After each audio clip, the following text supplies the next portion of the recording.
Can we talk about Gurumin for a second here? I've been dying to talk about Gurumin. I thought I was playing through a baby easy game since the first couple of stages were really easy, but oh man does it get so good and challenging in a great way, and sometimes in a really janky, rough way. I mean, it's got a lot of that old school funk, but screw it, it was only $3 during the Steam Summer Sale when I grabbed it, and it's only $10 off sale. That's still a pretty good freaking bargain for what it's for. It's an RPG released by Nihon Falcom. They're the team that brought us other great hits such as Ys and Secret of Trails or something. I only played Ys. You play as this young adventuring girl named Parin. You can rename her too. Not enough characters for my name. Perfect. She's coming to this town to live with her forgetful grandpa named Hyperbolic. Who are you? It's me, your granddaughter. And she's the only kid in this mining town that you start off in. Oh no. After greeting everyone, which, by the way, every NPC here in this town has a purpose for your adventure later on. But let's move on. She hears a dog barking and comes across a little girl who needs help. Good job for my super pretty. But then it turns out that she's a ghost! Oh no, she's a monster. Actually, she's an Obaki, and Yeah. Point is, she and the other monsters cannot be seen by adults. So we cut forward to her meeting her brother. Friends? That a problem? Also, I gotta love how sassy Parin is. I love her flat tone too. I know others complain about it, but to me it just helps show how unflinching she is over discovering monsters are real. And then we cut to an AMV opening. And yes, it's like an honest-to-God music video.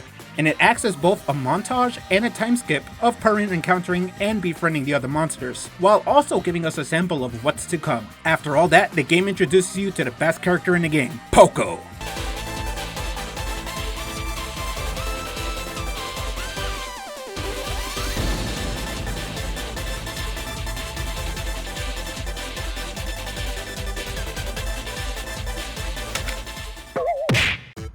You couldn't scare a fly. Hey! Help! After rudely interrupting the dance, the girl you rescued earlier, Pino, comes running in looking for help since her brother was kidnapped. So the monsters have you wield a legendary weapon for the game, a drill.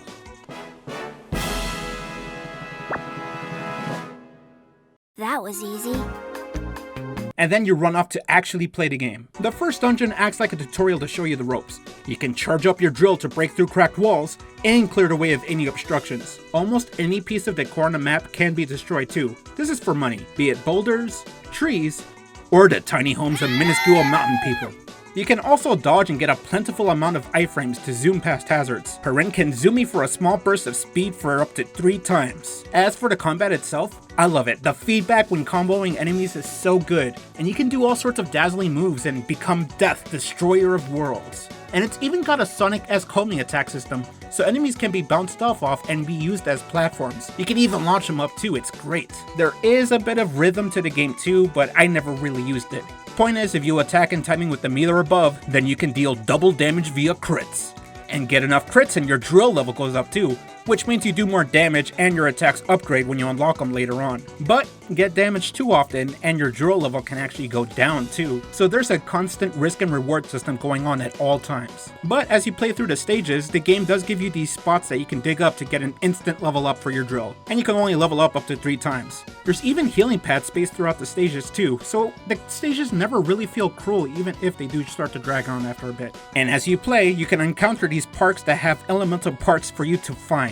You can switch between the elements too, which can infect the environment as much as the enemies. We got freeze, electricity, and fire.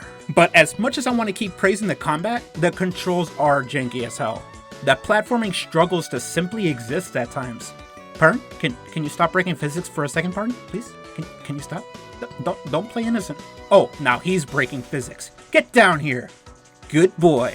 Now die. And the game is too generous with its frame delay input system. What I mean is, the good chunk of your moveset requires spinning. So you can be running around turning to dodge attacks, and if you attack too soon after turning, you'll end up performing a technique you didn't intend to. And it gets really bad with this air dive spin attack. Basically, it forces Perrin to literally plummet down. Thankfully, this is an attack you can unlock or, purchase, so you could just skip that one. And eventually you learn to adapt to these Jane controllers. But still, it feels rewarding when you come up with your own unique ways to take out the hordes of phantoms. But why are we taking out these hordes? Well, to briefly summarize... So as I mentioned already, Perrin befriends a bunch of these monsters. There's a bit of childlike wonder to the story where she is the only one who can see them.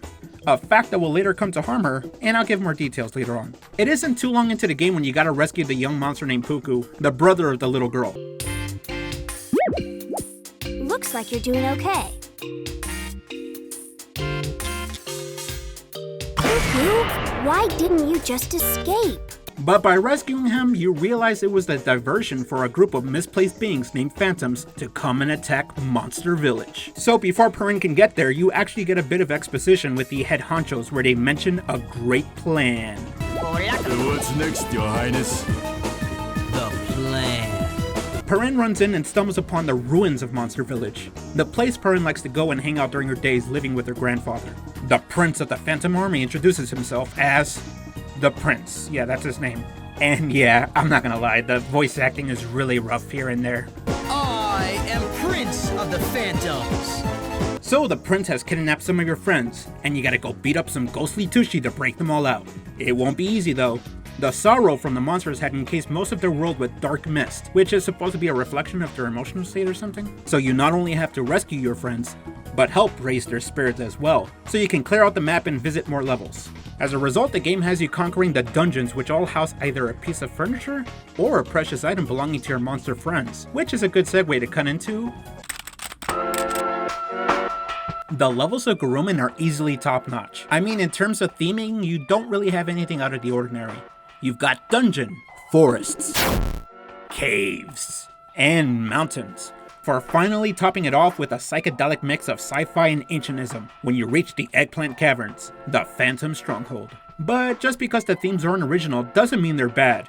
It's all about execution, and the dungeons all have a good mix of combat, simple puzzles, and some platforming. And the aesthetics are complemented by enemy interactions and just plain old good old music. And of course, there's plenty of secrets to find in each stage. An observant eye is always on the lookout for another hidden wall to crack, but you also get rewarded for exploring anything that sticks out like a sore thumb, whether it be another chest containing consumable items, or these mystery bags that I'll get into later. There's some extra collectibles too, as well as hidden stashes of breakable pots for money. And you need to find all these secrets to get an S rank for the stage, which allows you to get even more gear for Perrin to equip. There are also these gift boxes that you can find that act as permanent rewards. Think stuff like headgear that you could put on that buffs Perrin in different ways. One thing to point out though, is the fact that the game clearly had to reuse assets and layouts. But I do think the devs did it in a spectacular way that most gamers probably didn't immediately notice.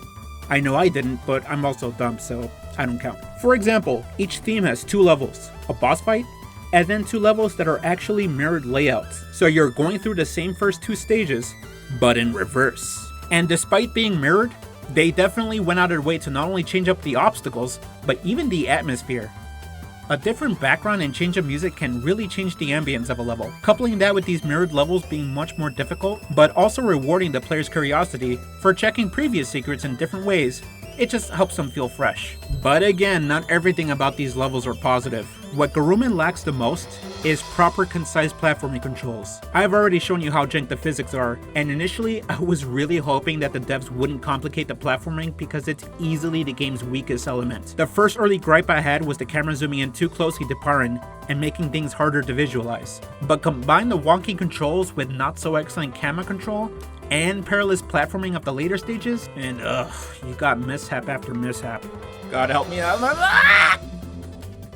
It's mostly in the mountains and the Eggplant Caverns, but to a lesser extent. The platforming is much more punishing than it needs to be, especially in this volcanic cave section where the game starts to chug and the floors start to collapse and you gotta make precise jumps, but then these fireball hazards jump up and Did you really need to put the time in for putting these dumb hazards that already punish the player for going through the game's weakest point?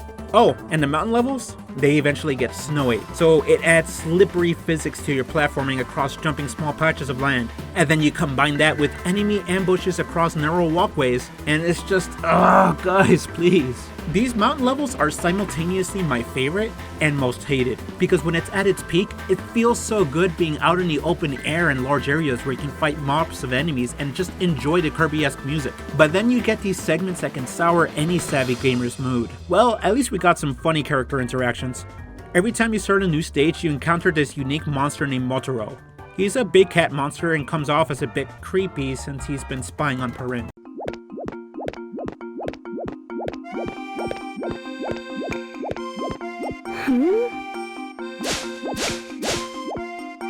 You are creeping me out. Nothing to see here. Except your creepiness. She is sassy as fuck, holy shit, I like her. But later it becomes clear that he's just trying to help you out since he's always carrying a sign. And most of the signs that the player gives him on what to do or where to go are signed with M. No, not that M. Kids these days won't get that reference. Oh, kids don't even watch my channel. Also, I love the enemy interactions, which, okay, they honestly deserve their own segment. Hang on. I love that you can turn around the corner and suddenly see the enemies doing something. Pretty early on, you can stumble upon these two phantoms trading emojis to themselves, and Perrin can eavesdrop. Not that anything changes, you can just observe them. Then in the forest, the phantoms have set up several ambushes for you. You can be opening up a chest, and then suddenly, whoa, you're getting flanked from behind. And then near the end of the stage, you're flipping a random switch and oh, and the phantoms are teasing you about it. Perrin's just pouting. And then you go to the caves where you suddenly flip a switch that scares a trio of phantoms and one of them just plummets from fear. And in the mountains, you can stumble upon a literal school of phantoms where they're teaching each other how to fly. Come on, you can do it, come on! I also love how later on you can open up a switch in this volcano segment, and then suddenly a couple of phantoms are hauling in a frozen friend. Hang in there, buddy. But as you progress through the game, the enemies start to wear gear. This is actually a very clever way to spice up the limited variety of mobs we have. It not only changes up their skill set, but gives a visual indicator of the potential attacks. We got these dudes putting on their best Captain Magma impression. And occasionally you'll need to switch up the elements just to melt through the enemy's defense, as well as charge up your drill for a dash attack for when enemies start to encase themselves in roly-poly armor. Also, I want to gush about these gooey goobers that brought boxing gloves to the arena. Come on, 1v1, let's go. And all the gear this enemy puts on can be destroyed with charged drill attacks. You pick up the discarded pieces to collect as junk, which can be used to upgrade your gear. And then there's this cool anti-frustration feature the game includes, where you can Spartan kick your enemies into a pit, and then all the gear gets destroyed in midair, so all the pieces and money they drop are still technically collected. Gotta love that. But sometimes the devs put these enemies in places that feel more like a dick move, such as the ambushes that I mentioned in the narrow icy pathways. Huh, would you look at that? They did all the work. Oh my god! And then you have the eggplant caverns where you're floating above an infinite abyss, and all the enemies have these cannons, and it's really hard to get a drill attack in without getting hit, and also trying to make sure you don't accidentally rush off with your charged drill attack. Thankfully, these instances are very far and few between. Otherwise, everything's a fair challenge. I like it when there's a mob rush with progressively tougher enemies, mostly because the junk you can collect is very useful. And like I said, the combat is just fun and feels good. There's even an early optional mob rush segment where you can put money in a dispenser and have progressively tougher enemies spawn. You will eventually climb up to mobs that you really shouldn't be fighting this early in the game. But this is an optional challenge, and I got incredibly lucky here and got into a sweet position where I was able to wail on the last enemy without them being able to attack back. Haha, take that. The game does have bosses too. Their fights are definitely a hit or miss for some people, but let's go. Let's just move on to the next segment. And then you have the boss fights, which admittedly, it's a mix of miss and hit. The player gets a glimpse of these head honchos like I mentioned before. The first boss you face is Bob the Phantom. Bob. And to be honest, it's a pretty good early fight. A good solid difficult encounter where you gotta keep drilling off his armor to do damage to his gooey core. Again, a bit more HP than needed, but honestly it was nothing unoffensive. Albeit, Bob himself as a character was forgetful. One of the monsters though, Pierre, is being held captive by Bob.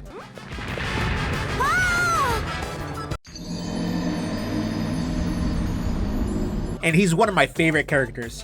I love that he has a little bird pal beneath his hat. Reminds me of the medic from TF2, which... Okay, so it wasn't until this part of the script writing that I realized that Pierre is voiced by Robin Atkin Downs. I can't just stay here. I've got to hurry back and help them. You know, that elegant looking motherfucker who voiced the medic, Gary from Regular Show, and Miller from Metal Gear Solid 5. The next boss you face is Mastiff. He leaves a bigger impact compared to Bob because, well, no one can understand them. I'm counting on you. According to plan. But that monster, I can't understand a word he says. So when Perrin officially encounters him, there's this huge language barrier going on. What was that? So Rocco the monster tries to translate for her. I am growing my father's hair? My boot is full of eels? Come on. Is that a Monty Python reference? My hovercraft is full of... That doesn't make any sense at all. So Mosby gets fed up and finally spells out his words using his glow. And the fight again is nothing offensive. Just climb up to higher ground so you can home in on him. No, don't go. After his fight, you see that the remaining Phantoms are watching on. They give a little more exposition about what happened to their home. Turns out the Phantoms come from their own dimension, but had to jump into the monsters world to escape some unknown cataclysm. After hopping through, it was the prince who managed to regroup them, and now they're trying to restore the Phantom Kingdom by taking over the monster world. So the next boss fight is Roger. I love him, I love his performance, and I love his character. You're the one in the way, lady. Lady? How dare you?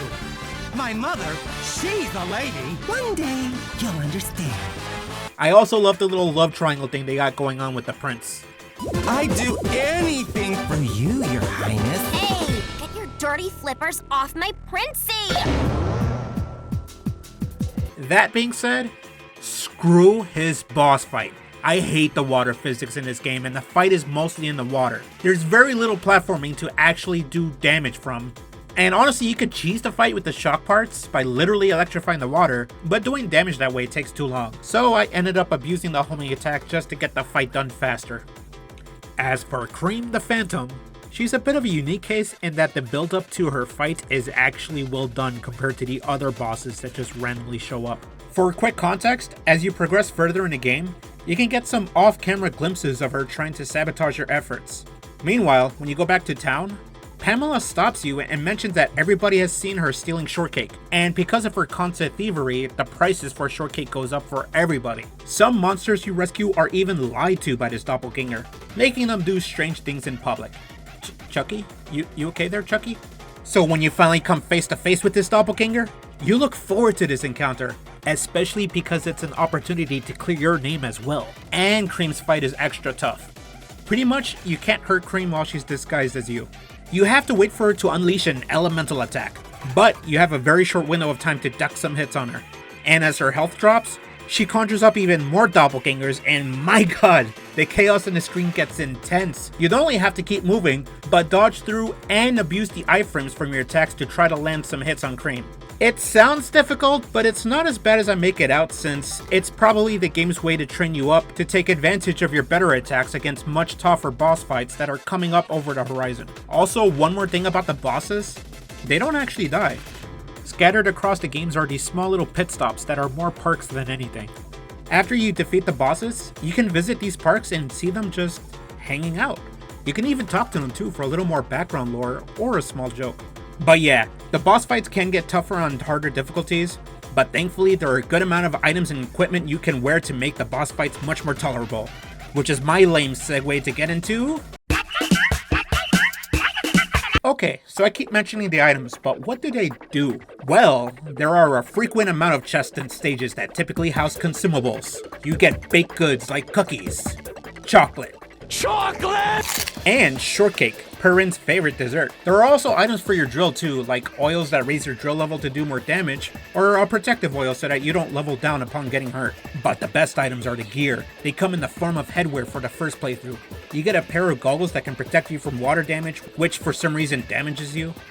And then other gear acts as support, environmental protection, or just boost your offense and defensive capabilities. And as you level up your gear, the buffs they provide start to cross over, but each piece will always outperform another in one category or another. So nothing ever truly felt underpowered unless you're doing like the harder difficulties like happy or crazy mode, where offense is probably the best defense at that point.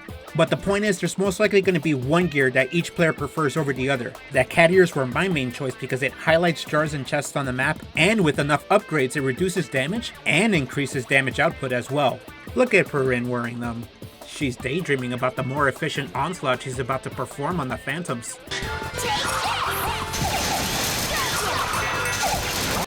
But for the boss fights, I'd swap to the headband that boosts Perrin's power, or the vampire kit, which restores 1 HP for each critical hit you land.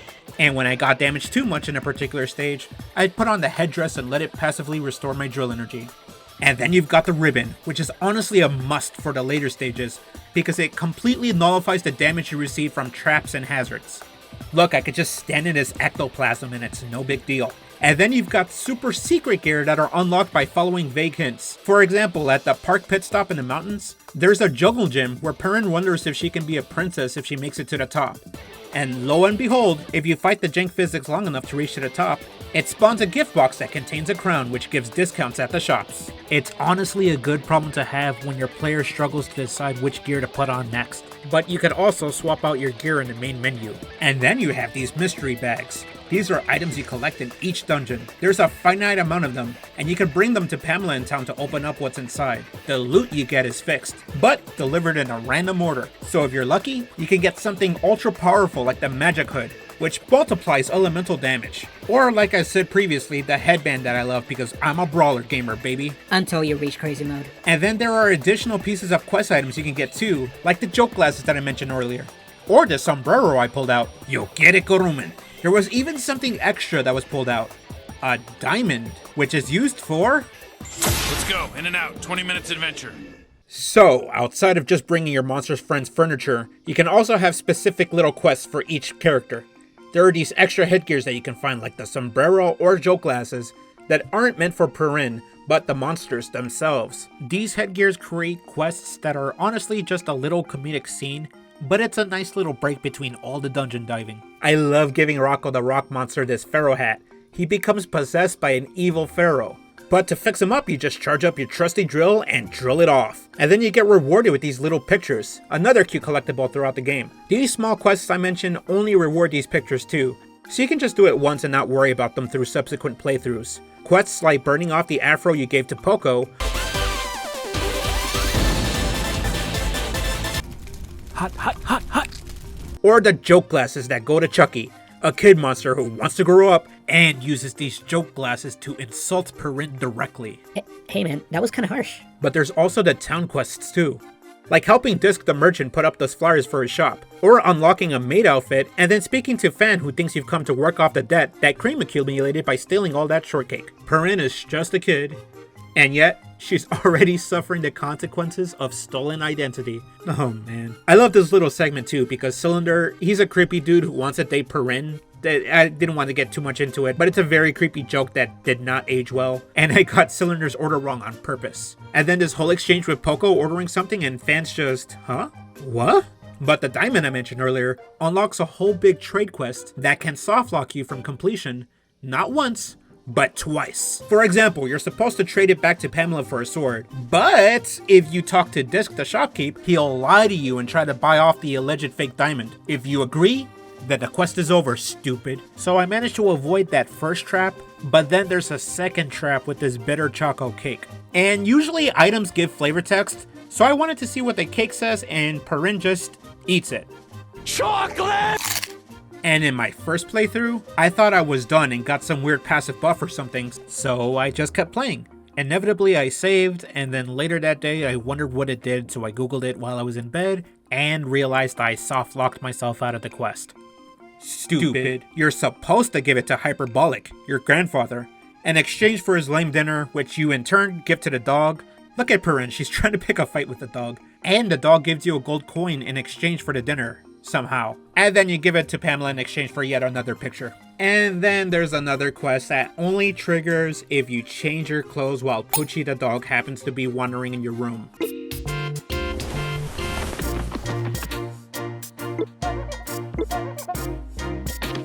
You go outside to see what a noise was, and you see Cylinder's hat, with the implication being that Cylinder was peeping in on you, and yeah, like I said, this did not age well. But keep doing the quest, and it turns out it wasn't him, but the dog was being a peeping Tom. I don't know if that makes it better, but yeah. So, what can you do with all these pictures?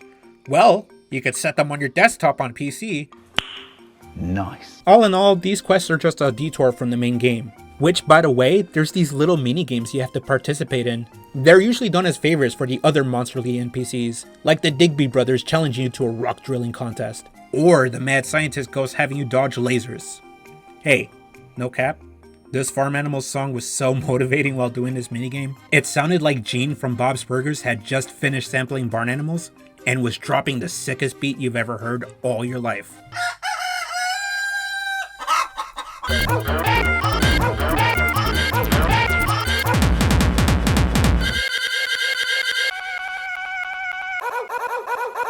And there's so much more I want to gush about Gurumin, but I've dragged this video on long enough as it is. I had over 60 pages of script and voiced more than half of it, which is why my voice is so hoarse now. But I felt it was too long-winded and I just wanted to condense all the best parts. So I'm about to gush about the end now. If this game sounds like it's up your alley, then I encourage you to pause this video and go check it out, because I'm about to get into heavy spoilers, baby. Alright, with all this I talked about, my playtime at the end of the game was just about 8 hours. The game's not that long. But it feels so juicy since it's jam-packed with so many good moments sprinkled throughout the main course of the adventure. So, early in the game, Puku notices your drill and drops some lore. There was once a dragon who can travel between dimensions and destroyed entire worlds. A human paired with a monster worked together in sealing that dragon using the very same drill that Perrin is currently using. And this dragon's name is Tokoro. And his name comes up again near the end since it turns out that the true plan from the prince was to manipulate Perrin into unlocking that same seal using that same drill. And the prince not only manipulated Perrin, but the phantoms as well. You see, you come across the prince multiple times throughout the journey, and at one point, he even teases Perrin by confessing that he never wanted to rebuild the Phantom Kingdom at all. You'll never rebuild your kingdom. True. I never wanted to. He even outright betrays Cream by shooting a literal rocket at her. Thankfully, Motaro managed to save her after this betrayal. And the big twist is that the prince is actually... This. Puku, which admittedly it's an obvious twist because they're the same voice actors, and some of the scenes kinda make it obvious. But not only that, Pino is acting along with Puku and acting as a hostage, all to lure Perrin to the seal. And the delivery of this twist, although expected, is still really good because look at Perrin's reaction. Look at the dismay upon realizing how far Puku went just to trick and lie to get her there. He was there from the beginning and seemed to be a good friend and partner who tried to help Perrin along the way. But it was all just to train up her skill with the drill just so she can reach this seal. And Motaro only knew partially about this plan and even tried to stop the prince. Also, I gotta love that Motaro's weapon of choice is a signpost. You know, the same ones that drop hints. Come on, Motaro, you got this.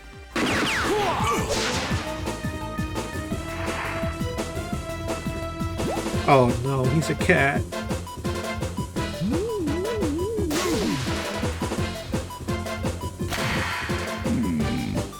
But not even Motaro knew it was Puku. And then Puku drops the revelation that the human and the monster who sealed Tokoron was Hyperbolic, the grandpa. and he worked together with Motaro. Also, fun fact, one of the unlockable pictures depicts Hyperbolic as a kid. Look at him, he gives me Dragon Quest vibes. But why did the prince do all this? Well, because of an accident a few years ago. You see, throughout the game, back in town, if you speak to the NPCs, they all reference an event 3 years ago, where Cylinder accidentally set off a bunch of gunpowder when he tossed a cigarette. Everybody made it seem like a bumbling accident that Cylinder caused, but one of them knows a little more than the others, and they knew that the cigarette accidentally sparked the gunpowder because Cylinder was actually trying to rescue Poochie the dog, hence why Poochie has a scar. Man, I gotta love all this unraveling lore. This accident created a large explosion that in turn destroyed Puku's and Pino's home. That's when Puku stumbled upon a bracelet, one that turns him into the Phantom Prince once he puts it on. So he played the Phantoms, the Monsters, and Perrin, all to unleash this cataclysmic dragon that, oh yeah, was the one responsible for the Phantom's destroyed home too. All so he can get revenge against humans for destroying his home, which is true poetic irony. But when the dragon is unleashed, it quickly turns on the prince and absorbs him. And from there, you've got to head to the Great Fang, a location that acts as a rift for all these dimensions, and also where the prince was keeping Pino. And now it's a great showdown between you and the dragon, Tokoron. And it's a beautiful fight, because you get backup from Motaro.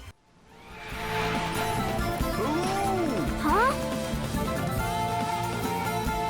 I will use the cannons to buy you some time! Okay! The monsters. Hey! Get him! You came! And the phantoms.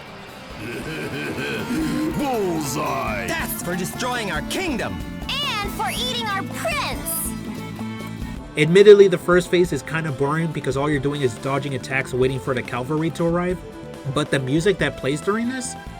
Mwah! I love it. It's epic and it fits the mood well. The music in this game is just top notch throughout. In the beginning it's cheery and energetic, but by the end it's got all these dark fantasy tones. It's epic and it fits the mood well. It definitely sounds like something that is coming off the end of a great long journey. And when you all manage to take out the dragon, oops, looks like Perrin got caught in the crossfire. You tumble down with Tokoron, and it looks like everything is getting settled. But the game is not over yet.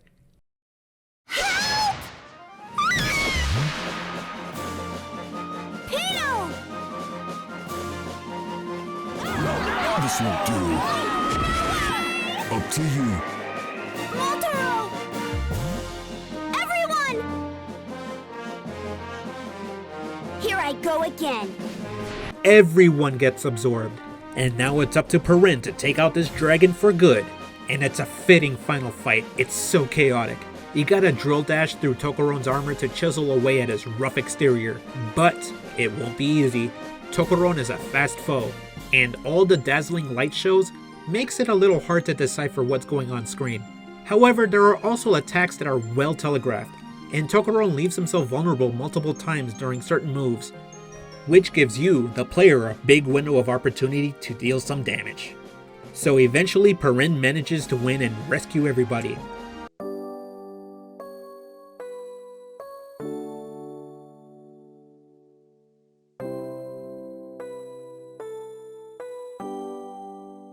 Is everyone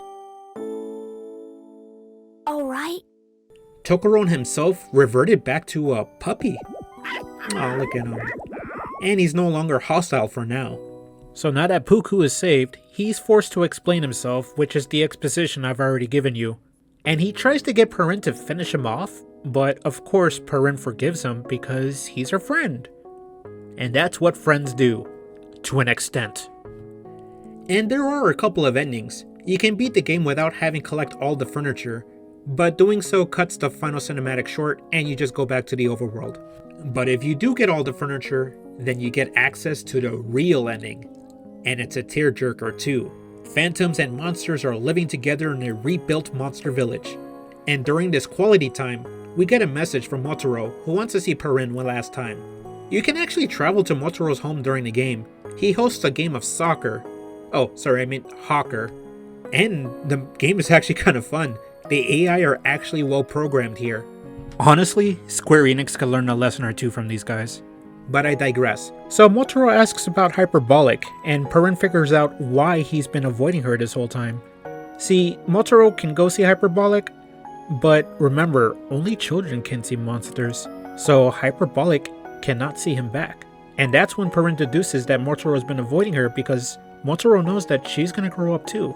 Maybe so, but hey, is that why you've been avoiding me all this time? No, not at all. I think it is. No, it isn't. Is. Isn't. It totally is. No, it isn't. Is. Perrin pretty much figures out why he's been so shy and runs away so often. So she thinks of a plan to help Motaro see Hyperbolic one last time, only for some monsters to come rushing to Perrin with an emergency. So Perrin rushes back to Monster Village, and you see that the dimensional rift that allowed her to visit the monsters is about to close. What? I should have known. What? This world is a reflection of what is in our hearts. Thanks to you, peace has returned, and we are happy. The rip in the fabric of our world is healing. No! What's gonna happen? The entrance is closing. We won't be able to visit the humans anymore? Isn't there anything we can do? This isn't good. It's closing too quickly. No! Don't go! Pino. Hurry! Soon you'll be trapped here forever.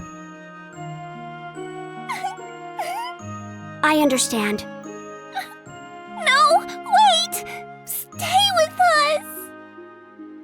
Pino, we can't ask her that. I don't know how to thank you. Sorry we couldn't spend more time together. I'm sure I'll be able to come back. Someday.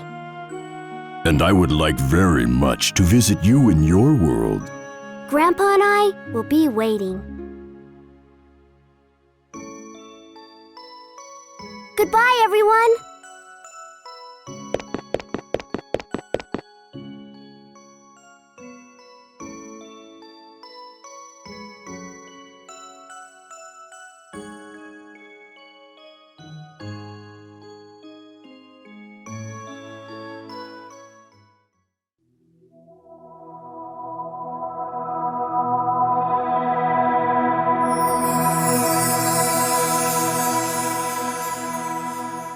Thank you. And it's a beautiful ending too. The credits have a nice lyrical song play out, and you get small snippets and cutscenes on what the wacky characters are up to now. And there's a lot of sequel bait in the credits too, but it's been over 20 years, so I don't think we're gonna get a sequel. Nor do I think the game really needs one, but at the same time there is a lot of potential loose ends. And in the absolute end of it all, Perrin finally gets to meet one other kid, a girl just like her named Popin. And that's the end of Gurumin, a Monstrous Adventure. Well, at least for the story, because there's a lot of good post-game content too. So let's top it all off for the end of the video. When you beat the game, you get the opportunity to do a new game plus. All your gear upgrades, current money, and junk carry over. But you also have to rebuy everything again, and all the mystery bag unlocks are relocked, which kinda sucks, but whatever. You can also play in hard mode, which is just adjusting HP and damage values. It's a very basic difficulty upgrade, but beating hard mode allows you to play happy mode, and then crazy mode. Difficulty upgrades that just get harder and harder to the point that even a basic Phantom can 2-hit you if you're not careful. It's not that fun, to be honest. Hard mode is definitely where the game feels best, but if you get the real ending on each new difficulty, then you get these cool new suit unlocks. These outfit changes can even alter Perrin's voice lines, like the maid's outfit. Time to take out the trash. Not only that, when you get the real ending on happy mode, you can finally unlock Popin as a playable character. It's cute too because Perrin hands her over the game script. Popin doesn't use a drill, but a sword. Popin's moveset is the same, but she gets straight upgrades to attack and defense as well. However, the trade-off is that Popin cannot change outfits or headgears. She is still technically Perrin in consideration of the cutscenes. Call me stupid, but I'm going to believe you. Nice drill you have there. Her voice is different when she fights stuff. Some treasure. There's also a post-game boss that I've been deliberately avoiding.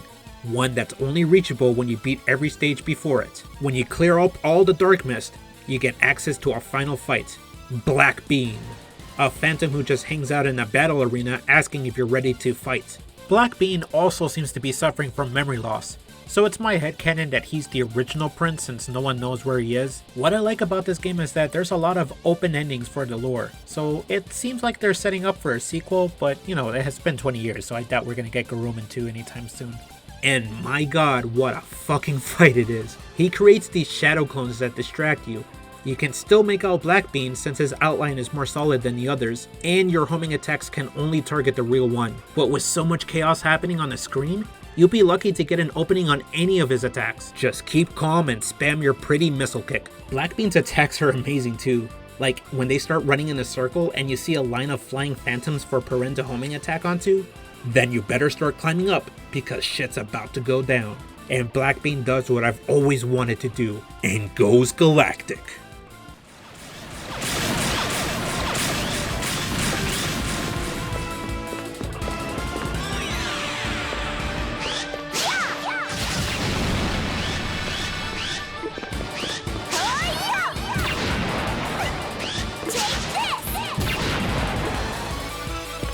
I wanted to be a show-off and defeat him on normal with no HP upgrades, which I finally managed to do. There's also a boss rush mode. For about 95% of your playthroughs, you'll keep passing this building that's locked in town. You can only get access by beating Happy Mode, then putting in the password. Not enough characters for my name. Oh, my name's not the password. And inside this locked house is Pino. Even she tells you not to worry about it. If you beat boss rush mode, then all the bosses you've defeated come back as NPCs and drop some trivia about the game itself, like how Perrin's voice is deliberately monotonic. And you get to meet Black Bean, who lets you watch every movie in the game again. There's this one movie called Always, where you see Perrin sleeping, and outside the window is Puku while the radio plays, which I noticed is the same radio that you see in the post-credits game, so what's happening here is up to interpretation, honestly. There's even more secrets that I want to talk about, like the 10 platinum medals that could unlock a +1 drill. And there's so many more things I wanted to talk about between all the stages, but it just would have taken even longer, and I already know I'm running this video as far as it is, and I've mentioned before that I was trying to summarize every level and decided to just not because it was too long-winded and I was tearing up my vocal cords. But yeah, if you made it this far, thank you so much for watching. It really means a lot to me. I'm going to try to take it easy on videos, but there's still so many more videos I want to talk about, and I keep doing this thing where I think it's going to be like a 20-minute video and then I stretch it to this thing. But yeah, thank you so much for watching. Have a good night.